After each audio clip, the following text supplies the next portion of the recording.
वालेकुम अस्सलाम। इजाज़ साहब, thank you very much for coming all the way from Karachi. I am sure आजकल आप खासे मशहूर हैं। काम तो खैर एक्टिंग का तो जारी मसरूफ तो आप हैं माशाल्लाह ज़्यादा, प्रोडक्शन में भी हैं, फिर मैचेस भी आजकल बड़े खेल रहे हैं, क्रिकेट के भी शुदाई हैं और व्हाट नॉट। बस ज़रूरी है थोड़ा सा अपने आप को एंगेज रखना, फिटनेस एक्टिविटीज़, आपको पता ही शौक़ है एक तरह का, मुझे गेम हो चाहे वर्कआउट हो कुछ हो, तो ये एक तरह की हॉबी है। मैं इजाज़ साहब के हवाले से एक मज़े की बात बताऊं कि साहब बोल रहे हैं, अजीब लग रहा है। मेरे लिए भाई से एहतराम है, इतना पुराना साथ है। We know each other before we guys got married even, because Karachi में काम किया 92 में शुरू किया, तो तब से मैं पहली मरतबा जब कराची गया तो मुलाकात। इजाज़ साहब की एक खासियत है, ये मेरे ख्याल में इंडस्ट्री के वाहिद हैं जो पहले दिन भी ऐसे थे और आज भी बिल्कुल वैसे माशाल्लाह। कैलकुलेटेड आदमी, खुराक के हवाले से, अपनी सेहत के हवाले से, अपनी वर्कआउट के हवाले से। कई दफ़ा मैं खुद भी यार इजाज़ कुछ दस ना यार, वज़न नहीं काट हो रहा की करा, बस फिर एक तफसील होती है इजाज़ साहब के पास। ऑनेस्टली सामिया जी, इतना कैलकुलेटेड आदमी मैंने खुराक के हवाले से नहीं देखा। और फिर माशाल्लाह आप देख लीजिए, वाह वाह, तो उसके भी नुस्खे हैं भाई के पास। वाह वाह, अरे अरे अरे अरे, बड़ी मजेदार। अब तो स्किन केयर लाइन आ गई मेरी, इन्हीं नुस्खों को और ब्रांड, और मेरे ख्याल में उसी वजह से ब्रांड भी खोल लिया, और नुस्खे भी दे रहे हैं। ये तो अल्लाह बख्शे मर्दों की जुबैदा आप आए। अच्छा एजाज भाई, बरकत की शादी नहीं हो रही, इसके भी नुस्खे हैं आपके पास? बताता हूँ अभी। सर इनका कोई वजन कम करें, नहीं सिर्फ भाभी की जूते और गालियां खाते हैं, ये कम नहीं हो रहा। देखिए नसीब की बात है, आपको तो वो भी मैसर नहीं। इनको आपने कहा ना मर्दों की जुबैदा आपा, इनको मर्दों की मानूर बलोच भी कहा जाता है। मैंने कल खुद बोला था। वजह वो मैं एक मानूर के साथ एक प्रोजेक्ट कर रहा था अभी, तो मैंने एक पिक्चर लगाई, मैंने फैसल भी था उसमें, मैं भी था, मैंने लिखा आदमियों के मानूर बलोच असली मानूर बलोच। कितने साल हो गए इजाज़ साहब? More than 25 years. More than 25। Modelling से स्टार्ट लिया था। मुतमईन है? हाँ माशाल्लाह, जो भी किया। अब ज़रा सा चेंज हो गया है पिछले कोई 5-6 सालों में, पैटर्न ऑफ वर्क हम लोगों का थोड़ा सा सोशल मीडिया ज़िंदगी में ऐड हो गया है काफ़ी। उससे कोई दिक्कत हुई? नहीं, दिक्कत नहीं हुई। आपको वक्त के साथ अपने आप को थोड़ा सा मॉडिफाई यूँ कहने करना पड़ता है, या उसके अंदर आना पड़ता है, सिस्टम के अंदर। तो बस टाइम वक्त जो है वो कम हो गया है, उतना ही लेकिन कम हो गया है। और ऐसा हो गया है कि आप मुस्तकिल कुछ ना कुछ करना है आपको, आप फारिग नहीं बैठ सकते। तो सर थोड़ी सी पेस बढ़ गई है।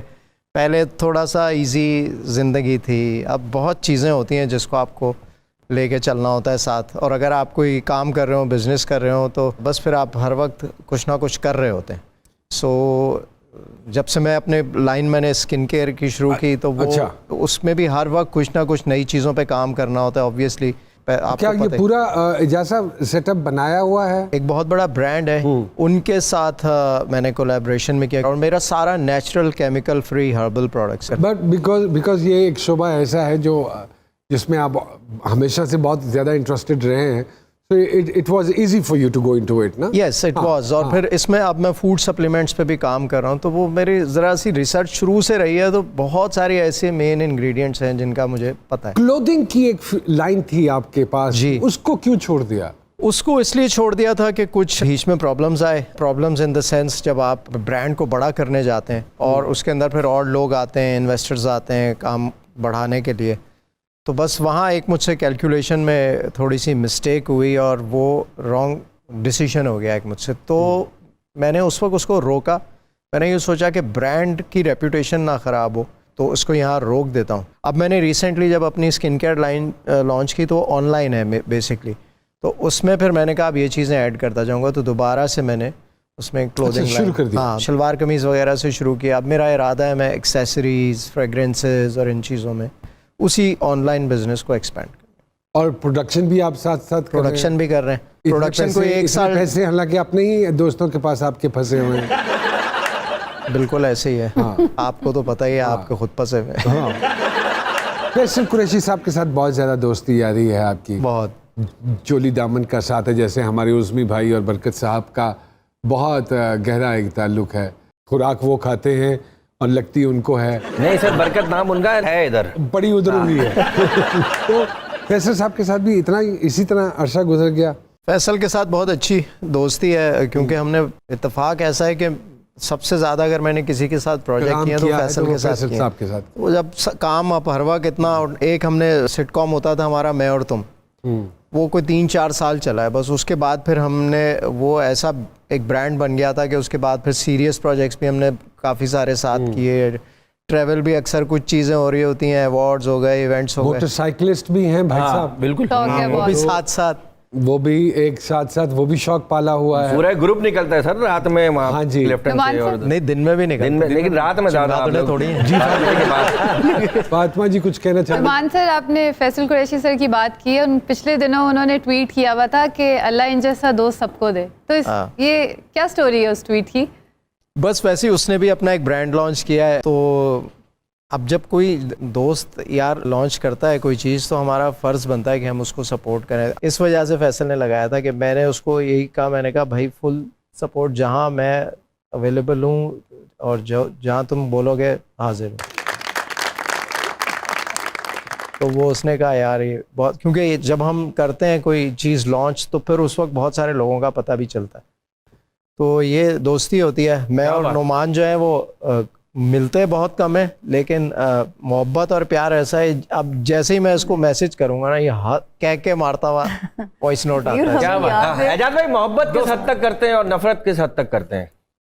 नफरत नहीं करता, मैं साइड पे हो जाता हूँ। मोहब्बत किस हद तक करते हैं, चलिए ये बताएं।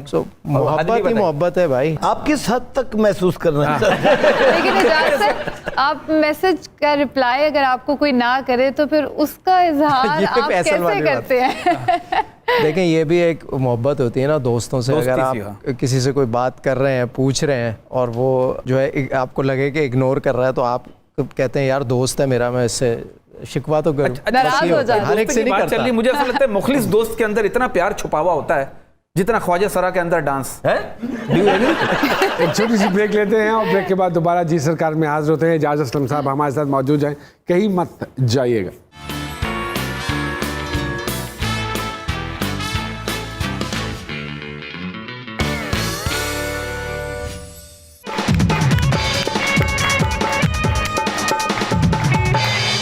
Thank you. जी सरकार में एजाज असलम साहब। एजाज जी, जब काम शुरू किया था हमने अर्ली 90s में, और अब अगर हम देखें तो क्या फ़र्क महसूस होता है आपको? क्वालिटी ऑफ वर्क इम्प्रूव की है, क्वालिटी ऑफ वर्क नीचे गई है? मुझे लगता है कि पेस में फ़र्क आ गया, क्वांटिटी बढ़ गई है। क्वांटिटी बढ़ गई है, चीज़ें बहुत फास्ट हो गई हैं, टाइम बहुत कम रह गया है, आपके पास फालतू टाइम नहीं मिलता, या यूं कह लें कि आपको रिलैक्स, जो एक वो था ना इजी माहौल में काम करना, वो चीज़ें ख़त्म हो गई। लाइफ की पेस के साथ आपको चलना, मशीन की तरह हो गया, तो तेज़ हो गई है। वैसे प्रोफेशनलिज्म आप समझते हैं बड़ा है या कम हुआ है? दोनों चीज़ें, बड़ा भी है और कम भी हुआ है। कई जगह पे बड़ा है, कई जगह पे कम हुआ है। जो लोग ज़रा थोड़ा अरसा पहले आए हैं वो अभी भी काफ़ी प्रोफेशनली काम कर रहे होते हैं। जो बिल्कुल रीसेंट, उसमें कुछ 1% ऐसी है लोगों की, थोड़ा सा उनको टाइम लगेगा उस सही जगह पर आने में, जहाँ पर आपको ये लगे कि यार ये प्रोफेशनली काम कर रहे हैं। या बहुत हर दौर में रही है ऐसी एक परसेंटेज, 5 to 10%